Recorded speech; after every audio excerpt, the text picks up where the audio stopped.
Hello, Assalamu alaikum students. How are you all? Hope you are all doing good. उम्मीद करती हूँ सब खैरियत से हैं। स्टूडेंट्स, आज मैं थोड़ा माज़रत चाहूँगी मेरी अपनी आवाज़ के लिए, क्योंकि मेरी तबीयत बिल्कुल भी ठीक नहीं है। सर्दी ज़ुकाम की वजह से थोड़ा आवाज़ का इशू हो सकता है, उसके लिए मैं आपसे माज़रत चाहती हूँ। So please excuse for my voice because I am not well. I am suffering from cold and fever. So maybe my sound will sound like weirdly it will sound. So students, now just start our class. चलिए students, हमारी class start करते हैं। Here we have the lesson the treasure within, यानी कि एक treasure within meanings hidden talent, ऐसी खूबी जो आपके अंदर छुपी होती है, उसको बोलेंगे the treasure within. So here this is the interview of a person named as mister Hafeez Contractor. यहाँ पे मिस्टर हफीज़ कॉन्ट्रैक्टर एक इंडियाज़ लीडिंग आर्किटेक्ट हैं, जिनका इंटरव्यू यहाँ पे किया है मिस बेला राजा, जो कि स्पर्श न्यूज़लेटर की एडिटर हैं। तो इन दोनों की यहाँ पे जो इंटरव्यू हुई है, यानी कि जो गुफ्तगू हुई है, उसके बारे में ये सारी कहानी है। और ये हाफिज़ कॉन्ट्रैक्टर जो कि इंडिया के बहुत ही फेमस और लीडिंग आर्किटेक्ट्स में से एक हैं, तो उनके बारे में यहाँ पे ये सारा इंटरव्यू है। और ये सिर्फ पार्ट 1 है इस टॉपिक का, इस लेसन का। पार्ट 2 हम नेक्स्ट क्लास में कंटिन्यू करेंगे। तो यहाँ जहाँ पर भी HC है, इसका मतलब है हाफिज़ कॉन्ट्रैक्टर, और BR जहाँ पर है, ये है बेला राजा, जिन्होंने इनका इंटरव्यू किया है। तो शुरू करते हैं हमारी क्लास। यहाँ पर हाफिज़ कॉन्ट्रैक्टर कहते हैं, I used to have this terrible nightmare only now over the last 4 to 5 year it seems to have disappeared. Hafiz Contractor कहते हैं कि मैं बहुत एक खौफनाक डरावना ख्वाब देखता था, जो कि अभी कुछ चंद 4-5 साल से अभी वो ख्वाब आने बंद हो गए हैं।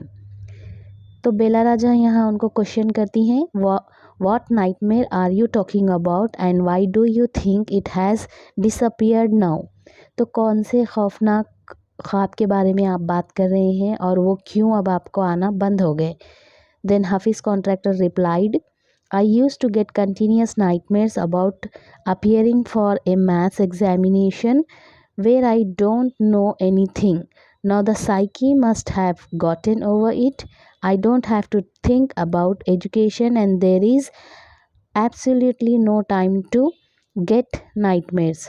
तो मुझे डरावने ख्वाब मैथ्स सब्जेक्ट के लिए आते थे, क्योंकि मैं मैथ्स पढ़ना मुझे बहुत मुश्किल लगता था, और मैथ्स एग्ज़ामिनेशन में मैं बैठा हूँ, मुझे कुछ आता नहीं है, मैं ब्लैंक फेस लेके एग्ज़ाम हॉल में बैठा हूँ। ये ख्वाब मुझे बहुत डराता था, क्योंकि मुझे पढ़ना लिखना पसंद नहीं था। इसके लिए मैथ्स तो स्पेशली मुझे बिल्कुल पसंद नहीं था, तो ये चीज़ से मैं डरता था, और ऐसे डराने वाले ख्वाब मुझे आते थे। लेकिन अब लाइफ के इस स्टेज में आकर मुझे वो ख्वाब आने बंद हो गए हैं, क्योंकि अब मैं बिल्कुल पढ़ाई के बारे में सोचता नहीं हूँ, तो इसीलिए मुझे वो ख्वाब अब नहीं आते।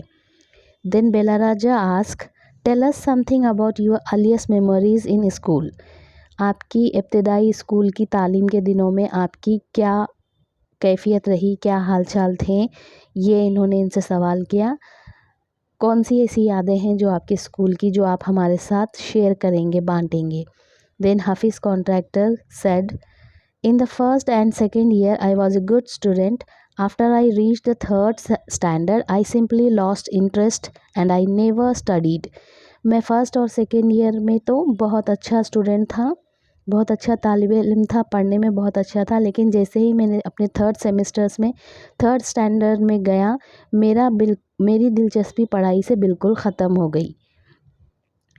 I used to be interested in games, running around, playing jokes and pranks on others. I would copy in class during exam times. I would try to get hold of the examination paper that had been prepared and studied it. as I could not remember things that had been taught me in the class. So हाफिज़ contractor यहाँ पे कह रहे हैं कि उनको पढ़ाई में दिलचस्पी ख़त्म हो गई थी और वो सिर्फ खेल कूद में दिलचस्पी रखने लगे।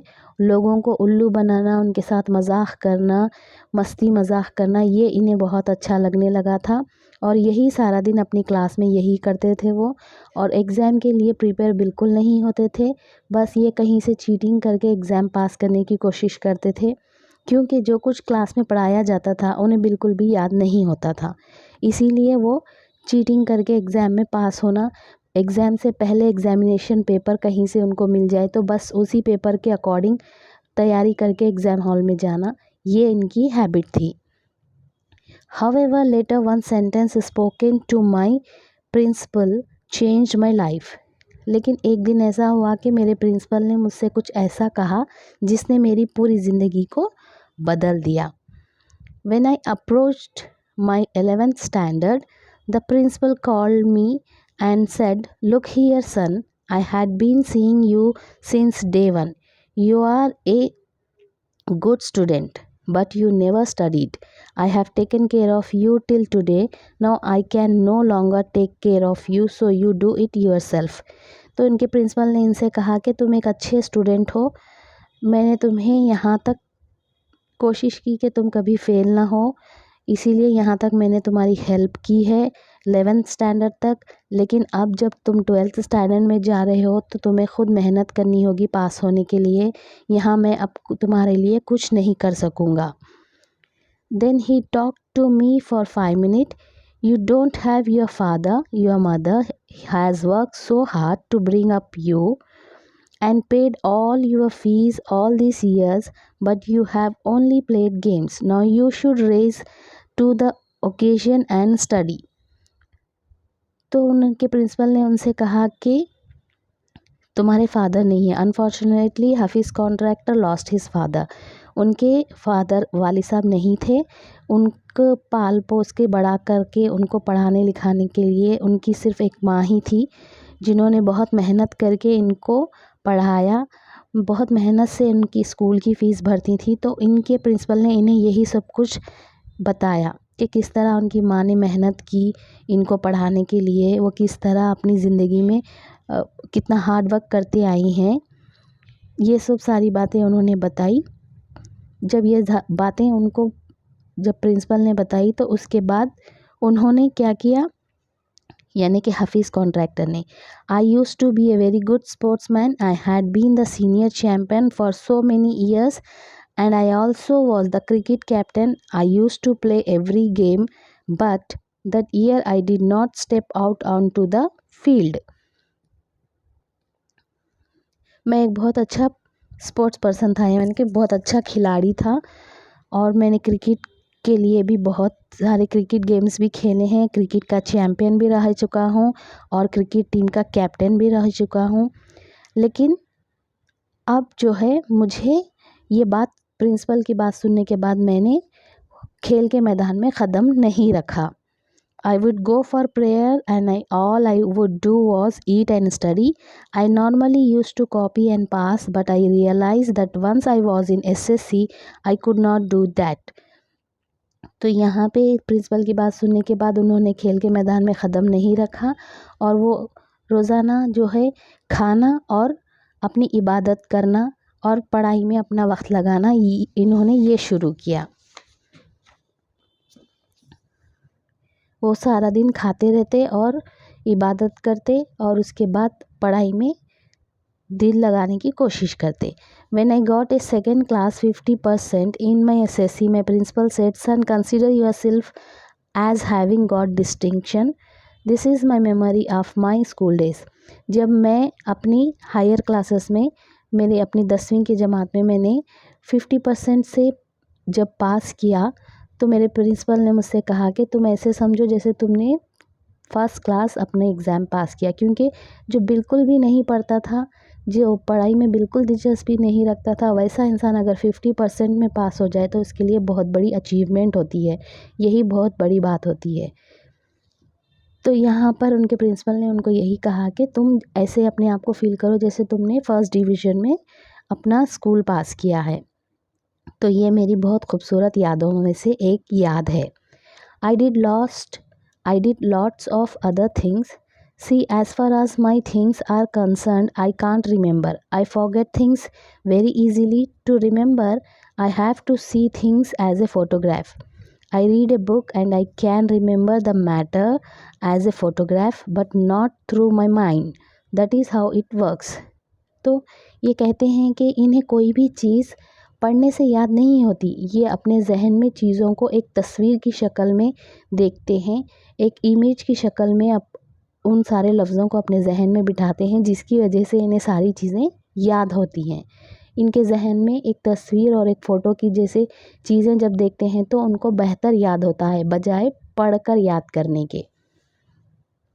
Then Bella Raja asked, when you were in school and you were doing badly, did the teacher pull you up and how did you feel? So जब आप स्कूल में थे, जब गलत हरकतें क्लास में करते थे तो क्या आपकी टीचर आपको मारती थी, डांटती थी? Then he replied, I never felt anything on being pulled up. I used to be so interested in playing. I would receive a caning every week. Caning, यहाँ पे केनिंग का मतलब है छड़ी से जो टीचर मारते हैं बच्चे को, उसको बोलते हैं। तो ये कहते हैं कि मुझे कभी बुरा नहीं लगा कि टीचर ने मुझे मारा है, छड़ी से मारा है, मुझे पनिश किया है, सज़ा दी है, क्योंकि मेरा दिमाग हर वक्त खेल में लगा रहता था। मैं सोचता था कि मुझे जाके खेलना है, तो इसीलिए ये मार मेरे लिए कोई मायने नहीं रखती थी, मुझे उतना बुरा नहीं लगता था। Then Bela Raja ask, when you knew that you had incurred the wrath of your teacher but not doing your homework or by behaving badly, when you knew you would get a caning, what was the state of your mind? जब आपको पता था कि आपने कुछ गलत किया, आपने शरारत की, आपको मार पड़ने वाली है, आपने आपकी टीचर को तंग किया है, उनका होमवर्क ना करके, उनकी बात ना मान के, तो क्या ये सारी बातें आपको कहीं डराती नहीं थी? कभी आप सोचते नहीं थे कि मेरे साथ अब क्या होगा? क्या इस तरह से आप सोचते नहीं थे कि अब आपके साथ क्या होने वाला है? ये बात क्या आपके जहन में नहीं आती थी? Then Hafeez Contractor said, state of mind, just lift up the hand and they would cane me you. It would hurt badly and then I would have to forget about it because I would want to go and play. दिमाग में आता तो था, but क्या कर सकते हैं, जब भी टीचर डांटती, मारने के लिए हाथ आगे बढ़ाने के लिए कहती, मैं अपने हाथ आगे बढ़ाता, वो मुझे मारती और मुझे दर्द भी होता, लेकिन मैं अगले ही मोमेंट में, अगले ही टाइम उन सारे दर्द को भूल जाता, क्योंकि मेरे जहन में होता था कि मुझे अब जाकर खेलना है। अगर मैं सोचूं कि मुझे मार पड़ी है, मुझे दर्द हो रहा है, तो मैं खेलूँगा कैसे? इसीलिए मैं ये मार को, अपने दर्द को अपने जहन से हटा देता था। Then Bela Raja ask again question, have you ever felt insecure or threaten? क्या आपको कभी बुरा लगा है, कभी डर हुआ है, खौफ नहीं आया कि मेरे साथ क्लासरूम में मेरे टीचर किस तरह मेरे साथ मुझे पनिश करेंगे, ये सोचकर? Then Hafeez Contractor said, I was just interested in playing and nothing else. I was most interested in funny pranks. One day I did not want to study, so I created a distraction. For 1 whole hour we played चोर police. तो मुझे ये सब बातों की फ़िक्र नहीं थी, मुझे सिर्फ खेलना है, खेलना है, मेरे दिमाग में यही होता था कि मुझे बस खेलना है। और मैं लोगों के साथ फ़नी प्रैंक्स करता था, यानी कि उनके साथ मस्ती मजाक करता था, उल्लू बनाता था। और एक दिन जब मेरा पढ़ाई में बिल्कुल भी दिल नहीं था, तो मैंने सारी क्लास को डिस्ट्रैक्ट किया, यानी कि उनकी तवज्जो हटाकर उन्हें खेल में लगाया और पूरा 1 घंटा क्लासरूम में चोर पुलिस वाली गेम हम लोग खेलते रहे। चोर पुलिस यूजुअली छोटे बच्चे जो अक्सर खेलते हैं, वही game. Every Saturday we were allowed to go into town to see movie. So what I would do was have no lunch and collect money from 40 to 50 students and run and buy the tickets. On my way back, I would eat to my heart's content.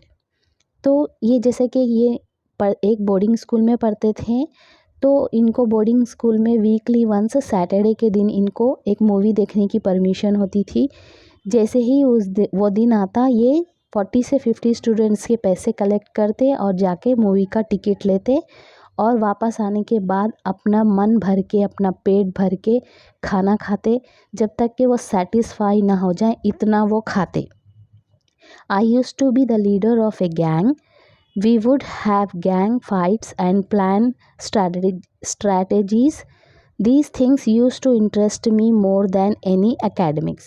So यहाँ पे जैसे कि होता है ना, अक्सर school में अक्सर 2 गैंग होते हैं, तो आपस में फ़ाइट करते हैं। वैसे ही ये अपनी एक गैंग के लीडर थे और अपने अपोजिट जो गैंग थी उनसे हमेशा किस तरह जीतें, किस तरह फ़ाइट करें, ये प्लान और स्ट्रैटेजीज़ यानी कि मंसूबा बनाते थे कि उनसे किस तरह लड़ा जाए, किस तरह जीता जाए। इनको ये सारी चीज़ें अट्रैक्ट करती थी मोर देन एकेडमिक्स, यानी पढ़ाई के अलावा इन्हें ये सारी चीज़ें इनमें इनको दिलचस्पी थी, सिर्फ एक पढ़ाई को छोड़कर। Students used to book my textbooks for the following year because they were almost brand new. I probably opened them one day before exams. तो जो मेरे जूनियर स्टूडेंट्स हैं वो लोग पहले ही मेरे बुक्स को बुक करते थे, यानी कि एडवांस में रिज़र्व करा लेते थे अपने लिए, क्योंकि उनको पता होता था कि मेरे बुक्स एकदम ब्रांडेड न्यू बुक्स हैं, जी वो कभी ख़राब नहीं हुए, जिन पर कुछ भी मतलब दाग धब्बा नहीं लगा, क्योंकि वो बुक मैं यूज़ ही नहीं करता था। मैं बहुत मुश्किल से एग्ज़ाम से एक दिन पहले उन बुक्स को खोल कर देखता था, बस इसीलिए मेरे बुक्स मेरे जूनियर्स जो हैं पहले एडवांस में लेने के लिए पहले से बुक करके रखते थे। सो हियर स्टूडेंट्स, ये था इनका part 1, the treasure with in Hafeez contractor, the leading contractor of India's leading contractor. तो इनकी एक इंटरव्यू का पार्ट 1 था और नेक्स्ट पार्ट 2 हम अपनी नेक्स्ट अगली क्लास में पढ़ेंगे। तो उम्मीद करती हूँ आपको यह समझ आया है पार्ट 1, जितना कुछ मैंने आपको समझाने की कोशिश की है। आपको कोई डाउट हो तो you can ask the question in comment box. So students, हम मिलते हैं हमारी अगली क्लास में, पार्ट 2 कंटिन्यू करेंगे। Till then, bye bye to all.